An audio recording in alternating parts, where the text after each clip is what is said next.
అంటే next level ఉంది అన్న. ఈగల్ సినిమా అయితే వేరే లెవెల్ ఉందన్న, మామూలుగా లేదు. నాకు చాలా అంటే చాలా బాగా నచ్చింది అన్న. ముఖ్యంగా నాకు నచ్చింది ఏంటంటే రవణ లుక్స్ కానీ, స్టైల్ కానీ, యాక్షన్ కానీ, పర్ఫార్మెన్స్ కానీ, ఒక్కొక్క ఫైటింగ్ సీన్ ఉంటుందన్న. అమ్మ మామూలుగా కాదు. ఒక్కొక్క ఫైటింగ్ సీన్ ఒక్కొక్క ఆనిముత్యం అని చెప్పుకోవచ్చు ఈ సినిమాకి. అంటే అమ్మవారితో ఫైటింగ్ సీన్ ఉంటుంది, ఇంకా గేట్స్తో ఫైటింగ్ సీన్ ఉంటుంది. అసలు అలాంటి ఫైటింగ్ సీన్ అన్ఎక్స్పెక్టెడ్ అన్న. ముఖ్యంగా నాకు ఫస్ట్ హాఫ్ చూసినంత సేపు కొంచెం స్టార్టింగ్ సీన్ అయితే అసలు ఏముందిరా అని అనిపించింది. కానీ ఇంటర్వెల్ ముందు 20 minutes కానీ, ఇంటర్వెల్ తర్వాత సెకండ్ హాఫ్ కానీ వేరే లెవెల్ అన్న. ఊరమాస్ ఫైటింగ్ సీన్లు అన్నీ తీసుకొచ్చి పెట్టిండు. ఆ ఫైటింగ్ సీన్కి పెద్ద ఫ్యాన్ అయిపోయినా నేను. నాకు చాలా అంటే చాలా బాగా నచ్చింది. నవదీప్ గారు రోల్ అన్న, నవదీప్ గారు సైడ్ క్యారెక్టర్ ఆర్టిస్ట్గా ఒక మంచి క్యారెక్టర్ సపోర్టింగ్ రోల్గా మంచిగా చేసిండన్న. నెక్స్ట్ హీరోయిన్స్ అనుపమ కానీ, కావ్య గారు కానీ, వాళ్ళిద్దరూ అమ్మ ఇలా చూస్తూనే ఉండాలనిపించింది. అంత బాగా నచ్చింది వాళ్ళిద్దరిని.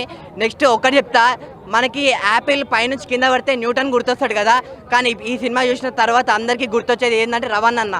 అంటే జస్ట్ ఇలా పెట్టి ఇలా షూట్ చేస్తే యాపిల్ పైనుంచి కింద పడితే పైన యాపిల్ కాస్త కింద యాపిల్ పట్టుకుంటుందన్న. మామూలుగా కాదు హీరోయిన్. నాకు చాలా అంటే చాలా బాగుంది. ఈ సినిమాలో ఒక మంచి కాన్సెప్ట్ ఉందన్న, ఒక మంచి మెసేజ్ ఉంది. అంటే గన్స్ కానీ, స్టడీస్ కానీ, కాటన్ కానీ, ఇవంతా చాలా అంటే చాలా మంచిగా ఉంది మెసేజ్.